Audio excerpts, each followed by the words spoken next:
Hello everyone, welcome to all of you on my YouTube channel Sonal's academy.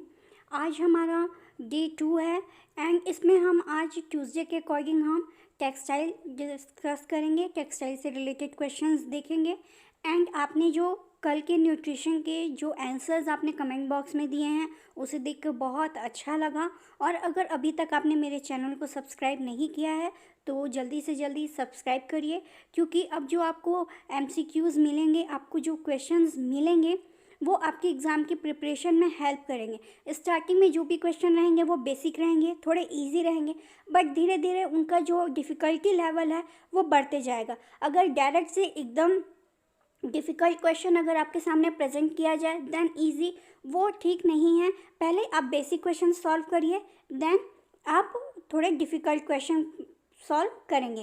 And एक चीज़ और, जैसे लोगों आप सबके कमेंट्स आ रहे हैं कि मैम हिंदी में करिए, तो आप देखिएगा मोस्टली जो है वो मैं हिंदी में ही बोलती हूँ। एंड आप देखिए आपका जो नेट का एग्ज़ाम है उसमें आपका जो कंपटीशन है ओनली हिंदी मीडियम वालों से नहीं है, वहाँ आपका जो कंपटीशन है वो इंग्लिश मीडियम के स्टूडेंट्स से भी है। एंड कई बार क्या होता है एग्ज़ाम में कुछ क्वेश्चंस रहते हैं जिसका हिंदी में वो ट्रांसलेट नहीं किया रहता। जैसे कि सपोज कर लिए आप लिखा स्ट्रक्चरल डिज़ाइन है, अगर उसे हिंदी में ट्रांसलेट ना कर स्ट्रक्चरल डिज़ाइन ही लिख दिया, रिपीट डिज़ाइन है, रिपीट डिज़ाइन को रिपीट डिज़ाइन ही लिख दिया, हिंदी में ट्रांसलेट नहीं किया और आपको उसका हिंदी मीनिंग नहीं पता है, तो आप जानते हुए भी वो क्वेश्चंस को गलत कर देंगे। इसलिए आप एटलीस्ट ट्राई तो करिए इंग्लिश में क्वेश्चंस को अटेम्प्ट करने की, ताकि आपके एग्ज़ाम के लिए प्रिपरेशन हो। एंड जितना होता है मोस्टली मैं हिंदी का यूज़ करती हूँ। एंड आप अगर थोड़ा इंग्लिश के लिए भी अगर आगे आएंगे तो डेफिनेटली वो आपके एग्ज़ाम में कहीं ना कहीं आपको बेनिफिट देगा। कोई क्वेश्चन ऐसे होते हैं जिन्हें हम इंग्लिश में नहीं समझ पाते, उन्हें हम हिंदी से समझ जाते हैं, बट कुछ क्वेश्चन ऐसे होते हैं कि हम उन्हें हिंदी से नहीं समझ पाते, उन्हें हम इंग्लिश से समझ जाते हैं।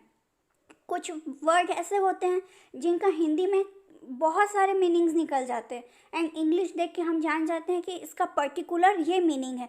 सो आप, मेरी एडवाइस यही रहेगी कि आप हिंदी को प्रिफर करिए, मैं उसके लिए मना नहीं कर रही हूँ, बट आप इंग्लिश को भी थोड़ी वैल्यू दीजिए, क्योंकि आपका ये जो कंपटीशन है वो नेशनल लेवल का है और आपके जो कॉम्पिटिटर हैं वो ओनली हिंदी मीडियम से नहीं हैं, इंग्लिश मीडियम से भी बिलोंग करते हैं। सो चलिए आज हम आपका स्टार्ट करते हैं टेक्सटाइल का। टोटली बेसिक क्वेश्चंस हैं आज, एंड इसके बाद जो है धीरे धीरे इसका जो डिफ़िकल्टी लेवल है वो बढ़ते जाएगा एंड इससे जो आपका सिलेबस है वो मोस्टली कवर भी होते जाएगा। तो चलिए देखते हैं पहला क्वेश्चन क्या है। पहला क्वेश्चन है, the following is a leaf fibre, नीव, पिना, सी कपोक एंड डी कॉयर। तो following is a leaf fibre means यहाँ लीफ फाइबर इनमें से कौन सा है? इनाफ है, पीना है, कपोक है कि कॉयर है? तो इसका क्या होगा आंसर? पीना क्या है? वो एक लीफ फाइबर है। लीफ मीन्स पत्ती, पत्तियों वाला फाइबर कौन सा है? पीना। नेक्स्ट क्वेश्चन है, the cross section of cotton is, cotton का क्रॉस सेक्शन कौन है? Bean shaped, dog bone shaped, round shape and D triangular shape. क्या होता है कॉटन का क्रॉस सेक्शन? कॉटन का क्रॉस सेक्शन होता है बीन शेप का, वो बीन के आकार का होता है। फिर है, wet strength of cotton is dash its dry strength, higher than, lower than, same as, comparable. यहाँ पे थोड़ा आप करेक्शन कर लीजिएगा। क्वेश्चन है, wet strength of cotton is dash its dry strength, गीली अवस्था में कॉटन की जो स्ट्रेंथ है वह खाली स्थान की अपेक्षा सूखे में रहती है। Higher than, lower than, same as, comparable. तो इसका आंसर होगा हायर देन। जो कॉटन है उसकी स्ट्रेंथ जो है वो वेट में ज़्यादा रहती है कंपैरेबल टू ड्राई। नेक्स्ट है, linen is the fabric of dash fiber, linen जो है वो कौन से फाइबर का फैब्रिक है? Cotton, B flax, C silk and D wool. इसका करेक्ट आंसर होगा बी फ्लैक्स। नेक्स्ट है, retting is dash rotting done for bast fibers, A fungal, B enzymatic, C bacterial and D chemical. इसका correct answer होगा retting is bacterial rotting done for bast fibre. Rating में क्या होता है? Bast fibre जो रहते हैं उनके लिए बैक्टीरियल रोटिंग की जाती है रेटिंग में। Coil is a dash fibre, seed, leaf, bast, protein. आप मेरे एक वीडियो है क्लासिफिकेशन ऑफ फाइबर, आप उस वीडियो को देखेंगे तो आपको ये जो बेसिक्स है वो आपको ईजिली समझ में आ जाएगा। इनका जो लिंक है वो मैं डिस्क्रिप्शन बॉक्स में डाल दूँगी, क्लासिफिकेशन ऑफ फाइबर का जो लिंक है। और आप देखिएगा ये सब जो है कि कौन सा बास्ट फाइबर है, कौन सा सीड है, कौन सा लीफ है, उसमें अच्छे से एक्सप्लेन किया हुआ है। आप उस वीडियो को देखकर अपना कॉन्सेप्ट जो है वो टोटली क्लियर कर सकते हैं। इसका करेक्ट आंसर होगा coir is a seed fiber. Next है, cotton is soluble in dash, A concentrated acid, B alkali, C solvents and D chemicals. तो कॉटन किस में सॉल्युबल होता है, किस में घुल जाता है कॉटन? तो कॉटन जो है वो कॉन्सेंट्रेटेड एसिड्स में घुल जाता है। एसिड है यहाँ, एसिड। तो एसिड में क्या होता है, कॉटन जो है वो घुल जाता है, मीन्स पूरा ख़त्म हो जाता है जल की। मीन्स जैसे आप देखिएगा कॉटन कपड़े में कहीं पे भी एसिड डलेगा तो उस एरिया जो है वो आपका वहाँ पे वो आपको छेद दिखेगा। मीन्स वो पूरा, अपन नॉर्मल लैंग्वेज में उसको बोलेंगे वो जल गया, बट उसको यहाँ जो अपनी बुक की लैंग्वेज है उसके अकॉर्डिंग बोलेंगे कि वो एसिड में पूरा सॉल्युबल हो गया, यानी कि घुल गया। नेक्स्ट क्वेश्चन है, basic unit of cotton is dash, cellulose, amino acid, amide and mineral. Cotton की बेसिक यूनिट क्या होती है? Cellulose, amino acid, amide and mineral. तो कॉटन क्या है, हमें किससे मिलता है? कॉटन हमें मिलता है वेजिटेबल्स यानी प्लांट से। तो उसमें क्या हो गया, ये जो कॉटन का आप देखेंगे जो क्लासिफिकेशन वाला वीडियो, उसमें आप जान जाएंगे जो अपने हमें प्लांट से जो फाइबर मिलते हैं उन्हें प्लांट फाइबर, वेजिटेबल फाइबर ये भी बोला जाता है। तो कॉटन हमें किससे मिलता है? प्लांट से मिलता है। एंड प्लांट में मोस्टली क्या रहते हैं? सेल्यूलोज रहते हैं। तो कॉटन की बेसिक यूनिट क्या हो गई? सेल्यूलोज हो गई। नेक्स्ट क्वेश्चन है, proteinic fibre are known as animal fibre, manmade fibre, vegetable fibre and mineral fibre. तो ऑप्शन से ही आप समझ जाएंगे, प्रोटीन बोल रहा है तो प्रोटीन किस में मिलेगा? एनिमल से हमें मिलेगा। तो एनिमल फाइबर क्या हो गया? ये आपका प्रोटीनिक फाइबर हो गया। नेक्स्ट क्वेश्चन है, in the cross section of the mature cotton which of the following part is collapsed? A lumen, B cuticle, C primary cell wall and D secondary cell wall.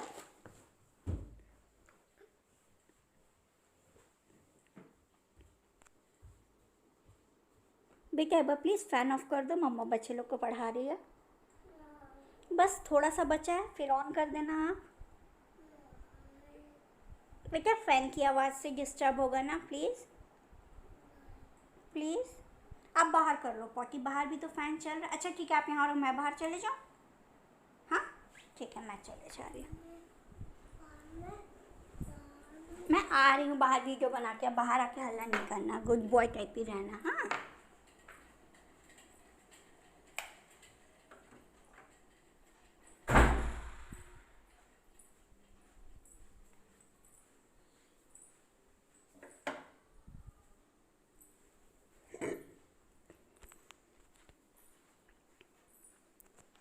यहाँ question ये है कि जो mature cotton रहता है उसका जो cross section रहता है इनमें से किसके पार्ट में कोलैप्स्ड हो जाता है? तो इसका करेक्ट आंसर होगा ल्यूमेन। ल्यूमेन के पार्ट में जो मैच्योर कॉटन का क्रॉस सेक्शन है वो कोलैप्स्ड होता है। नेक्स्ट क्वेश्चन है, the longitudinal section of flax shows nodes which resemble A bamboo stalk, B corn stalk, C wheat stalk and D rice stalk. इसमें ये बोल रहा है कि लॉन्गिट्यूडिनल सेक्शन जो है वो फ्लैक्स का इनमें से कौन सा नोट्स दिखाता है, तो वो बैम्बू स्टॉक का नोट्स दिखाता है। आप देखेंगे ये आपको आप जो माइक्रोस्कोपिक टेस्ट है अगर आप उसको अच्छे से देखेंगे तो आपको ये जो क्वेश्चन है वो अच्छे से समझ में आ जाएगा।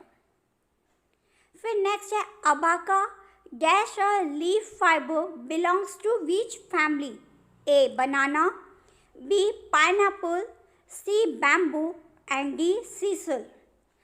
अबाका जो कि एक लीफ फाइबर है वो कौन सी फैमिली से बिलोंग करता है, तो अबाका कौन सी फैमिली से बिलोंग करता है, बनाना की फैमिली से बिलोंग करता है, और कौन सा फाइबर है, लीफ फाइबर है। Next, dash is mechanical finish, इनमें से कौन सी फिनिश ऐसी है जो कि मैकेनिकल है, A mercerization, B tentering, C durable press and D anti static. तो इसका करेक्ट आंसर होगा बी टैंकरिंग। टैंकरिंग क्या है, एक मैकेनिकल फिनिश है। नेक्स्ट है the first synthetic dye was discovered by, जो फर्स्ट सिंथेटिक डाई है वो किसके द्वारा डिस्कवर की गई, A Henry James, B William Henry Perkin, C Thomas Perkin and D William James. ये जो क्वेश्चन है इम्पॉर्टेंट है, कई बार पूछा जाता है, तो इसका करेक्ट आंसर होगा बी विलियम हेनरी पर्किन। इनके द्वारा सिंथेटिक डाई जो है वो फर्स्ट टाइम डिस्कवर की गई थी। फिर नेक्स्ट है dash finish is essentially an ironing process, A sizing, B calendering, C singeing and D scouring. तो इसका करेक्ट आंसर होगा कैलेंडरिंग। कैलेंडरिंग फिनिशेस किसके लिए एसेंशियल है, आयरन प्रोसेस के लिए। एंड अब जो आपके होमवर्क वाले क्वेश्चंस हैं वो मैं आपको बताती हूँ कौन कौन से क्वेश्चन हैं, एंड आप उसके जो आंसर्स है वो कमेंट बॉक्स पे कमेंट करिएगा। जब भी हमारी नेक्स्ट टेक्सटाइल की टर्न आएगी उस दिन पहले इन क्वेश्चंस को डिस्कस किया जाएगा, देन आगे के क्वेश्चंस को डिस्कस किया जाएगा। एंड आपके जो भी क्वेश्चन से रिलेटेड डाउट है वो आप कमेंट बॉक्स पे कमेंट कर पूछ सकते हैं। और अगर आपको कुछ भी चीज़ क्लियर करना है तो उसके लिए भी आप कमेंट बॉक्स पे कमेंट कर बता सकते हैं कि हमें यहाँ पर पर्टिकुलर डाउट है, तो मैं उस आपका जो डाउट है उसको सॉल्व करने की पूरी से पूरी कोशिश करूँगी। तो चलिए देखते हैं आपके होमवर्क का पहला क्वेश्चन क्या है। पहला क्वेश्चन है a dye is composed of dash and dash. Dye किससे किससे मिलकर बनी है, A auxochrome and chromophore, B pigments and ink, C auxochrome and pigment and D chromophore and ink. And second question है dash is a natural dye, acid dye, basic dye, indigo dye and vat dye. Next है dash is a type of resist printing. इनमें से कौन सी मतलब ये resist printing का इनमें से कौन सा एक प्रकार है, batik printing, block printing, jet printing और डिस्चार्ज प्रिंटिंग। एंड नेक्स्ट है dash is a non woven fabric made from wool fabrics, A गिंघम, B leno, C pile and D felt. ऐसे पूछ रहे हैं यहाँ कि इनमें से कौन सा नॉन वुवन फैब्रिक जो है वो वूल फाइबर से बनता है। नेक्स्ट है cross dyeing gives which effect to the fabric. Cross dyeing जो है इनमें से कौन सा इफेक्ट फैब्रिक को देती है, yarn dyed, solid dyed, checks और प्रिंट्स। तो ये क्वेश्चन से जो आपके होमवर्क के लिए दिए गए हैं आप ज़्यादा से ज़्यादा अटेम्प्ट करिए क्वेश्चन को। आप जितने ज़्यादा क्वेश्चन सॉल्व करेंगे उतने ही आपका जो माइंड है वो आपके एग्ज़ाम के लिए प्रिपेयर होगा।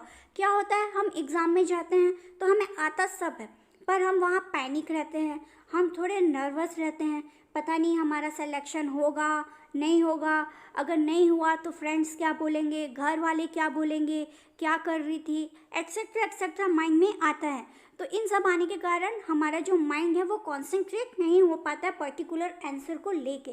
तो इसलिए आप जितने ज़्यादा क्वेश्चन सॉल्व करेंगे उतना ज़्यादा आपका जो है वहाँ काम करेगा माइंड, और आप उतने सही आंसर दे पाएंगे। एंड रही बात तुक्का, तुक्का कभी भी नहीं लगाना चाहिए, क्योंकि आप 10 क्वेश्चन के अगर मान लो आप गैस करके तुक्का मारते हैं तो डेफिनेटली 10 में आपका अगर मान लो 2 से 3 सही हो गया तो 5 से 6 तो गलत होने ही होने हैं। सो आप जितनी ज़्यादा प्रैक्टिस हो सकती है, जितना ज़्यादा आप क्वेश्चन सॉल्व कर सकते हैं करिए। इसके लिए मेरी लाइव मॉक टेस्ट सीरीज़ भी है और वो जल्दी ही स्टार्ट होगी अब, और इसके लिए जो रजिस्ट्रेशन है वो स्टार्ट हो गया है एंड सीट्स जो है वो बहुत लिमिटेड बची हैं। अगर आप चाहें तो इसके लिए भी रजिस्ट्रेशन करवा सकते हैं।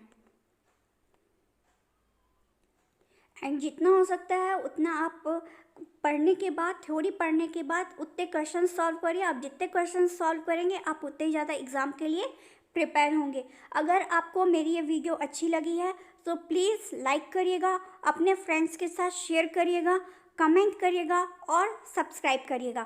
Thank you for watching, keep watching, thank you.